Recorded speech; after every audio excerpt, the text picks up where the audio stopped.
What's going on, good people? Welcome into the Delmarva Sports Insider, the only live and local show dedicated to giving you all local sports all the time. I'm Sports Director Trayvon Miles. And I'm Brandon Bossert. Welcome on in. We've got an action-packed show for you tonight. Lots of highlights to get to. It is going to be a great show tonight, Trey. Absolutely do, Brandon. It's been a fun week, and despite a few more cancellations, we actually saw some very interesting things this week. That's right. What a week it was. The Woodbridge boys with a monster comeback win. But hey, we've got to start with tonight's buzzer beater that we saw tonight up at Woodside. We absolutely do. Let's get right into it. In an unsuspecting game of the night, if we're being honest, up in Woodside, Sussex Central taking on Polytech. This was one of the tightest games we've seen so far this year. Sure was. Sussex Central coming in looking for their third straight win. Polytech needing a win to get back to 500. Late in the third, we started. Garrett Stadler dialing one up from long range. He knocks it down. We'd be tied at 31. Remember that now, name, on Trey. the other end, Xavier Brewington says, hey, I can spot it up too, and he finishes with a pose there. Well, the Panthers would build up a late lead. Kyle Gamber spotting up. His shot is good, putting Polytech up 4.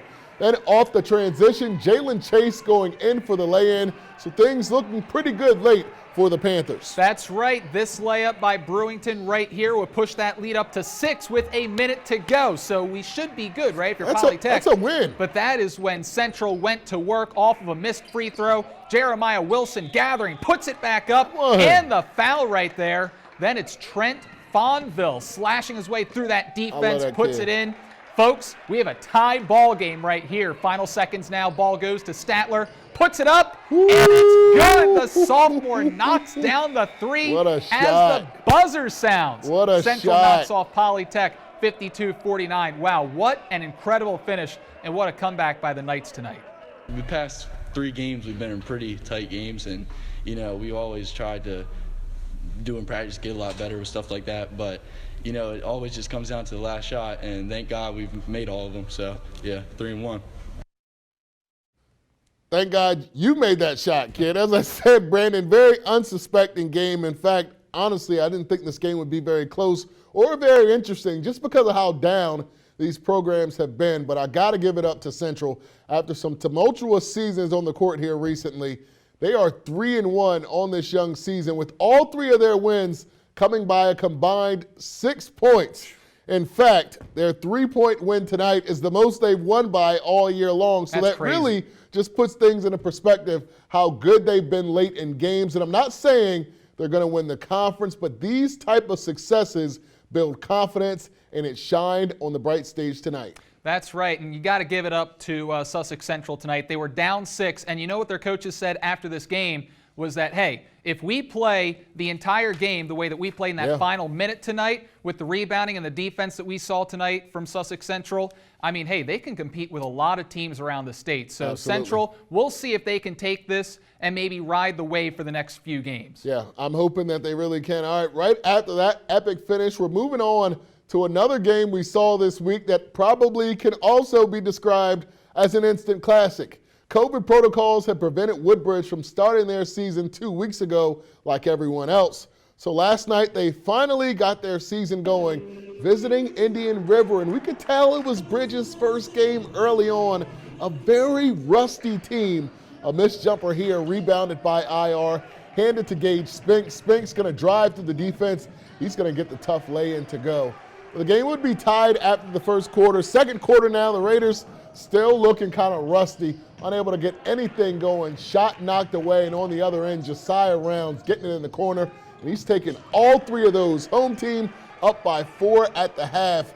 Second half, the Indians continue their assault. Check out Spinks here. This is just filthy, the steal. Checking him out through the lane. He's a reverse good player, layup. Trey. And then he's going to kick it out to Willem Lambertson, and he's going to knock down the 3. Woodbridge, timeout, we need one. IR leading by 19 midway through the third. No way they lose this game, right?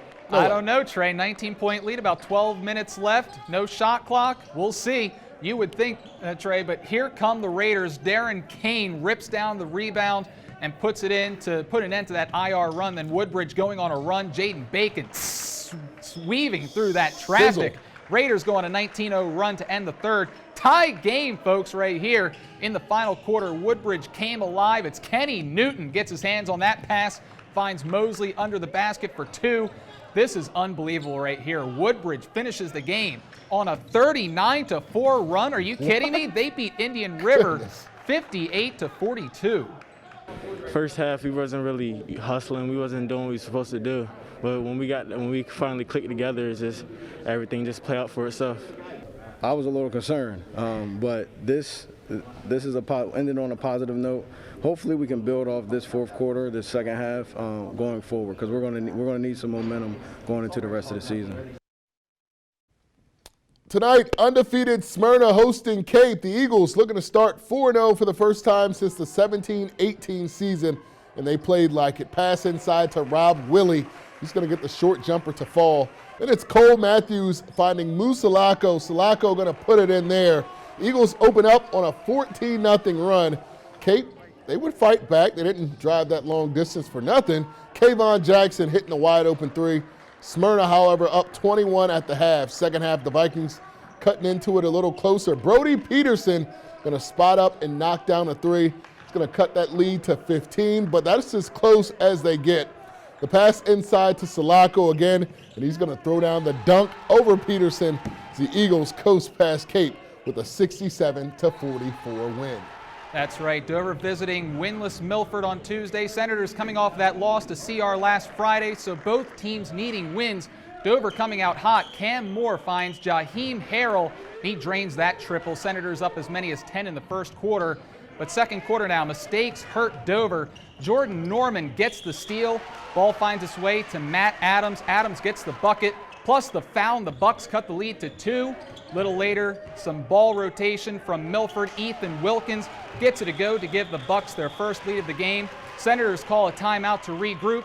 They would take a 4-point lead into halftime, and they never look back. Harold drives through the defense, finds Elijah Simmons, and the big man gets the short jumper to go as Dover holds on 59-46 over Milford. Yeah, Dover really starting to turn it on now, but I really just want to shout out really quickly how thorough Smyrna's program is. I mean, this is the 4th out of the last 6 years that they started the season 4-0. So what does that tell you? If they start non-conference like normal, or if they're in conference like this year, they are usually locked in. Andrew Mears is an awesome head coach. He runs an awesome program. And outside of the every now and then seasons by the other programs we see in the Henlopen, Smyrna is continuously the golden standard, I will say.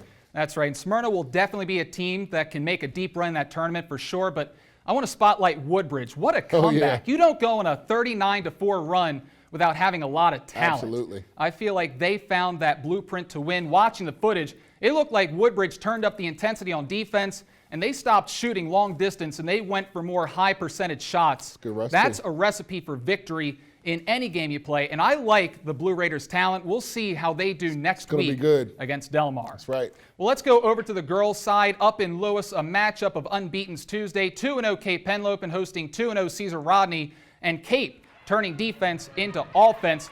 Julia Salur gets the steal. She goes coast to coast, and the Vikings on a 9-1 run in the second, capped by this Micaiah Applewhite 3-ball right here, and she led all scorers with 17. She's a player, really good up player. in Lewis. Excellent Quick player. hands by Applewhite is going to lead to a steal right here. Salur going the other way. She's off on the layup right here, but Cape gets the offensive board. Third time's the charm right here. It's Applewhite cleaning up down low, and Cape extending that lead. Vikings knocking down 4 from outside, including this one from the transfer from France. Salur, she finishes with 10, and the Vikings ratchet up the defense in this one. They allow no more than 10 points in a quarter, and they win 50-29. They look pretty good. Yeah, I was really happy with the defense. That's what we focused on. We knew it was an important game, and so we just kind of said, look, we're pretty sure that we can lock up defensively. It's about can we calm down and play and execute offensively. So obviously that's going forward. That's where we're going to have to focus our attention. We executed what we wanted to do defensively, I thought, extremely well. And a few other scores from around the league this week. Laurel beats Seaford. They also beat Sussex Academy. So don't look now, but they are 3-0 on the year. Senior Nikayla Smith really leading that Laurel team, as is Woodbridge. They are also undefeated at 3-0. Up north, Sussex Tech gets their first win of the year. Congratulations to them, as does Polytech with a 5-point win over Smyrna. Well, Brandon, on the girls' side, we see Cape is out to a fantastic start. They are the early favorite to win the North, and it looks like Woodbridge in the South has a chance to repeat. But as I said, let's not forget about the Laurel Bulldogs. Definitely we haven't had a Trey. chance to see them in person, but in about 10 days, they will square off with Woodbridge. So we will get to see just how they stack up. Isn't it exciting to get ready for that matchup Yes. between Woodbridge and Laurel? We know Woodbridge has all this talent, but Yeah. Laurel has put up at least 54 points in Yes. each of their Good first 3 numbers. games. So it'll be pretty interesting. Yeah. But for Cape, this could be a revenge tour for them. They lost Anaya Cannon and Abby Hearn, but this team has just as much talent as last year's team that went to the Final Four. They work well together, a lot of ball movement on this team. They play excellent defense as well. And seeing them up close this week, I was very impressed. Watch out for the Vikings, because I think they have another Final Four run in them this season. Yeah, and Kate, they flat out have unfinished business. And I They think sure Coach do. Woods and those ladies on that team will also tell you that. All right, that's going to do it for the A block. We're taking a quick commercial break, but when we return, we're checking out the two-time defending DIAA Division I champion Smyrna on the mat. That and more when the Delmarva Sports Insider returns. Hi, my name is Gabe Spanks with Indian River High School, and you're watching Delmarva Sports Insiders.